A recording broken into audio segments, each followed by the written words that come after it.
Hi guys, welcome back to the most love series of my YouTube channel. मेरी कहानी मेरी जुबानी part 8। सो पता है तुम लोग को, मैंने मम्मी पापा से इतना लड़ाई करके इस मेरी कहानी मेरी जुबानी सीरीज को कंटिन्यू करा है। और मम्मी पापा ने बहुत ज़्यादा गाइडलाइंस दी हैं कि अगर आप इस गाइडलाइंस के अगेंस्ट जाओगे तो आपका वीडियो प्राइवेट करा दिया जाएगा। लाइक पिछला 2 वीडियो में मेरे मम्मी पापा ने प्राइवेट करा दिया है। अब आर्ग्यूमेंट्स तो नहीं करना चाहूँगी, बट गाइडलाइंस को उनके फॉलो करूँगी। हाँ मम्मी पापा, मैं करूँगी क्योंकि ये सीरीज़ मेरे ऑडियंस को भी बहुत पसंद है, मुझे भी बहुत पसंद है। तो मैं उसी गाइडलाइंस को फॉलो करके आगे की कहानी बताऊँगी। हर चीज़ को इलैबोरेट वे में नहीं बताऊँगी, बस समझ जाओ तुम लोग। सो इस सीरीज में मैं अपने क्लास का थोड़ा माहौल और अपने पीजी का खाने का, पीजी मतलब वो होता है यार जिसमें लड़कियाँ रहती हैं, पीजी मतलब नीट पीजी वाला नहीं। सो गाइज, खाने के लिए जो मैं स्ट्रगल करती थी वो, और हाँ क्लास का माहौल बताने में मुझे बड़ा मजा आएगा। देखो हमारा क्लास क्या होता था, मैं छोटा सा क्लास था, जितना बड़ा मेरा रूम है, जितना बड़ा तुम लोग का रूम रहता है उतना ही छोटा क्लास था। और कितने तो रोज थे, 8-9 रोज होंगे। पहले की 3 रोज एकदम तेज बच्चे बैठते थे, और फिर 2 रो में मीडियोकर्स बच्चे रहते थे, और पीछे के 3 रोज में एकदम रोमांस वाले बच्चे रहते थे। और यू वॉन्ट बिलीव, क्या तो पेशेंट लेवल रहता था टीचर्स का आकाश दिल्ली में। मतलब पीछे बैठ के बच्चे रोमांस कर रहे हैं और टीचर एकदम कंसंट्रेट करके पढ़ाता है। पता है कभी कभी तो मेरे भी लगता था कि यार मैं टीचर होती तो मैं तो इन लोग को बाहर कर देती। और गजब का, लेकिन सच में यार मानना पड़ेगा, क्या तो टीचर का पेशेंस लेवल, कभी डांटते नहीं थे, मतलब बाकायदे पीछे रोमांस चलता था। और मैं रोमांस बताती हूँ क्या क्या। लड़का है, 1-2 लड़कियां अगल बगल बैठी, उसके सिर पे चंपी कर रही है। कभी कभी तो मेरे ही ऐसे नजर पड़ जाता था तो देख के हंसी आती थी, भाई क्या हो रहा है। ठीक है, हेड डाउन कर रहे हैं बच्चे, पीछे पबजी खेल रहा है कोई। और बीच में क्लास के कभी कभी भाई मार भी आवाज आ जाती थी। ऐसा तो हमारा क्लास था। और एक लड़की यारो तो इतनी बदतमीज थी, क्या तो मेकअप करके आती थी बंदी में। तो ऐसे कोचिंग जाती थी कि कोचिंग के बच्चे मुझे अभी देख के कहते यार तो निशा तू वो है। मैं बहुत ही गंदे तरीके से कोचिंग जाती थी, मतलब बस नहा लेती थी और स्कूल का मतलब कोचिंग का ड्रेस पहन के चली जाती थी। लाइक कुछ बाल झाड़ती थी बस, और कुछ नहीं। वो तो गजब का मेकअप वेकअप करके आती थी, और पूरे क्लास भर उसको पानी भरने जाना होता था। बहुत डिस्टर्ब करती थी क्लास में। जैसे तुम कंसंट्रेट करके पढ़ रहे हो और कोई पानी लेने जा रहा है, फिर पानी लेके आ रहा है, तो डिस्टर्ब तो होगा। ठीक है, वो वॉशरूम, एक बार वो वॉशरूम गई तो मेरे भी आ गया, तो मैं अपने जाके वो बाल ठीक कर रही वॉशरूम में, लिपस्टिक लगा रही। फिर क्लास में मैंने कहा यार ये क्या है, मतलब सच में ये क्या है।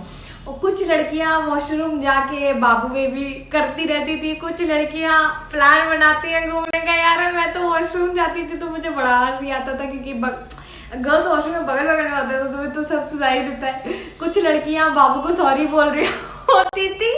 अरे बड़ा मजा आता था, मुझे तो मतलब बहुत ही हंसी आती थी। जाती थी तो मेरा वॉशरूम में ही एंटरटेनमेंट हो जाता था मेरा तो। फिर पता है कुछ लड़कियां ऐसे हाथ में हाथ डाल के बैठी रहती थी, कुछ लड़कियां साइड हग करके, मतलब तुम समझ जाओ बस। अच्छा, एक दिन मैं लेट हो गई थी और मैं पीछे थोड़ा सा बैठ गई थी, सैड भी थी उस दिन। क्या तो बातें हो रही थी एकदम ओपी लेवल। और एक दिन बताती हूँ मैं, सर पढ़ा रहे थे, फिजिक्स वाले सर थे, और कुछ पंडाल वगैरह जा रहा था तो कुछ, और इतने बदतमीज पंडाल वाले, इतना वल्गर भोजपुरी गाना बजा दिए थे भाई साहब। अब मेरे लिए तो वो बहुत एम्बैरेसिंग था। और पीछे के बच्चे खूब चिल्ला के गाने पे डांस कर रहे हैं, कीप क्वाइट साइलेंस। और लेकिन यार सर लोग गजब, मतलब पेशेंट लेवल मानना पड़ेगा भाई साहब। मैं तो ऐसे देख के पढ़ा नहीं सकती किसी को कि उधर रोमांस चल रहा है और मैं पढ़ा रही हूँ, मतलब मेरे से तो कंट्रोल नहीं होता था। तुम्हें मैं फिजिक्स के नोट्स दिखाती हूँ। मैं बोलती थी ना कि बहुत ही छोटा चैप्टर पढ़ाते हैं, क्वेश्चन नहीं कराते थे, टीचर अच्छे थे, बट मेरा ही गलती था। क्योंकि मेरा गलती क्या था बताओ, मेरे बेसिक्स ही नहीं क्लियर थे। और वो टीचर ऐसे थे, अगर तुम्हारा बेसिक्स क्लियर हो तो तुम्हें फिंगर टिप्स पे क्वेश्चन सॉल्व कराते थे वो। देखो ये मेरा ना एसी वाला चैप्टर है, जो मैंने ये सर बोल रहे थे, जो मुझे थोड़ा मोड़ा समझ में आया था तो मैंने ये लिखा था। और देखो तुम्हें ना सिर्फ फॉर्मूले दिखेंगे, देख रहे हो, क्या याद रहेगा यार तुम बताओ। जिस दिन गई हो, अरे 1 महीने तक याद रहेगा, एग्जाम आते आते तक सब भूल जाता है। ये देखो फॉर्मूला खत्म, चैप्टर खत्म। या EMI चालू हुआ, वेव चालू हुआ, वेव ऑप्टिक्स। यार मैं क्या बताऊँ, मुझे ना अभी भी गुस्सा आ रहा है देख के, पता नहीं क्यों। ये देखो वेव ऑप्टिक्स चालू हुआ, फॉर्मूला खत्म। डुअल, मैंने जानबूझ के इतना बड़ा डायग्राम बनाया है कि मेरा कॉपी वेस्ट। डुअल खत्म। क्या बोलूँ मैं, क्या समझ में आएगा, बोलो तुमको क्या समझ में आएगा। एटम्स खत्म। तो तुमने नोट्स देख लिया होगा, मुझे पता है तुम्हें मेरे लिए बहुत बुरा लग रहा था। And that was my first drop, जब मेरी इफिशिएंसी OP लेवल into 100 थी। मैं लाइक 25 टाइम्स 5 NCERT पढ़ लिया था। क्या तो कमांड था मेरा केमिस्ट्री में भाई। अगले नेक्स्ट पार्ट में, 9th पार्ट में मैं तुम्हें अपना एग्ज़ाम डे बताऊंगी और फिर उसके आगे वाले नंबर बताऊंगी। बहुत बेहतरीन नंबर आए, मैंने बहुत इम्प्रूव किया था एक्चुअली, इम्प्रूव भी किया था। और 2019 का पेपर भी इजी आया था, फिजिक्स की वजह से रह गई। क्या बताऊं यार, ऐसे बोलते हैं ना, ये तो किस्मत होती है कि इंसान अगर सही टाइम पे सही जगह चला जाए, उसको सही चीज़ सही टाइम पे मिल जाए तो फर्स्ट अटेम्प्ट में निकाल लेता है। कुछ इंसान होते हैं मेरे जैसे कि स्ट्रगल करते रहते हैं, कुछ ना कुछ गलती से हर साल रह ही जाते हैं, पर वो तो कुछ ही लोग समझ सकते हैं। और सारे रिश्तेदार तो मुझे गवारी समझते थे कि चली आई बड़ा पढ़ने लिखने वाली, इतने साल से निकल तो पा नहीं रहा था। तुम्हें पता है मुझे अपने हर एक रिश्तेदार से नफरत है, मतलब मेरे को किसी ने छोड़ा ही नहीं। छोटे से छोटे बच्चे, 6th 7th क्लास के कजन्स तक ने मेरे टॉन्ट कर रखा है कि यार 3 तो बुक होता है दीदी, वो भी आप इतने साल से कर नहीं पा रहे हो। पता है मुझे ना किसी भी रिश्तेदार का शक्ल बर्दाश्त नहीं है, मुझे अंदर से इतनी नफरत होती है उनसे। मतलब सच में यार, अगर आप उस कंडीशन में हो, आपको नफरत हो ही जाती है उनसे।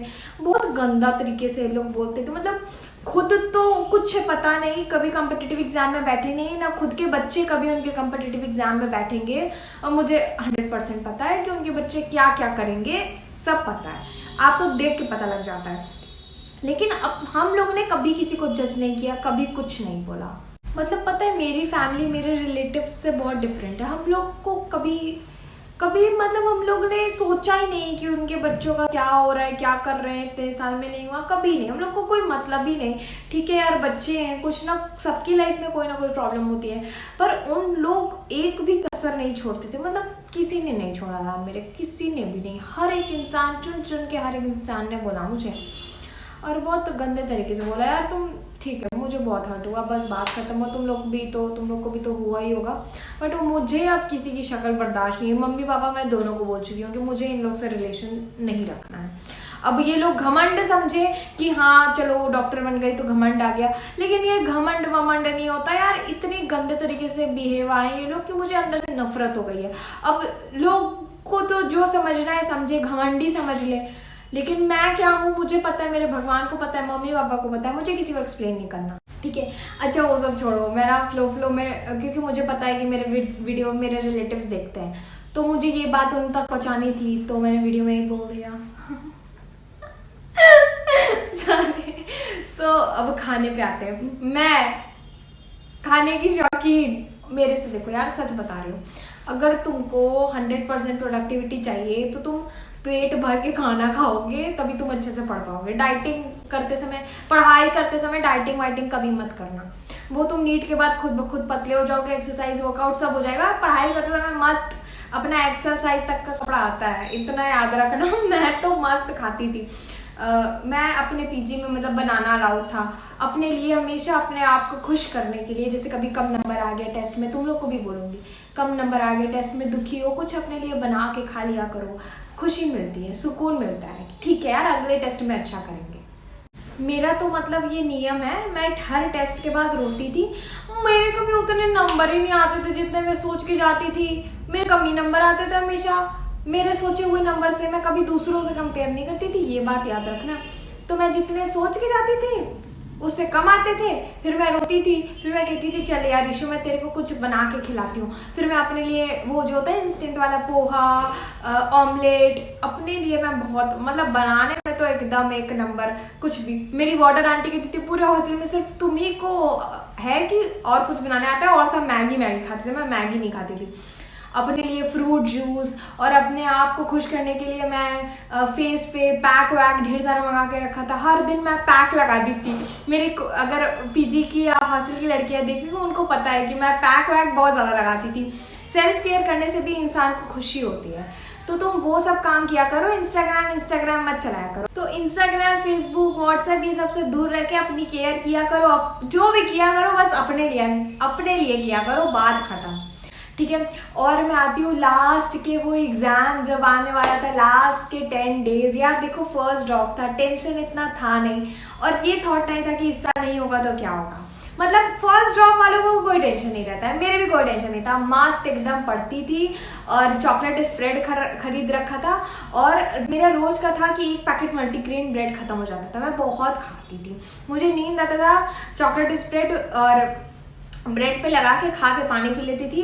और मस्त एक चेयर, बगल में सारे बुक्स, बगल में सारे खाने पीने का सामान, और दिन भर मैं बस पढ़ती ही रहती थी और गाना लगा के डांस कर लेती थी। मतलब मेरा यही था। ऐसे ही मैंने लास्ट एग्जाम के एक दिन पहले तक मैंने ऐसे पढ़ाई की। और एग्जाम देने से पहले मैंने खूब डांस किया। वार्डन आंटी की बेटी दीपिका नाम था, बहुत अच्छी थी, छोटी सी थी। मैं बाबू आओ चलो डांस करते हैं, आज तो लास्ट डे, अपन तो एकदम मस्त निकाल के आएंगे। खूब डांस किया। पापा रात को फोन किए, ईशु सो गई हो ना, जैसे टाइम से सो गई हो ना, सुबह जल्दी।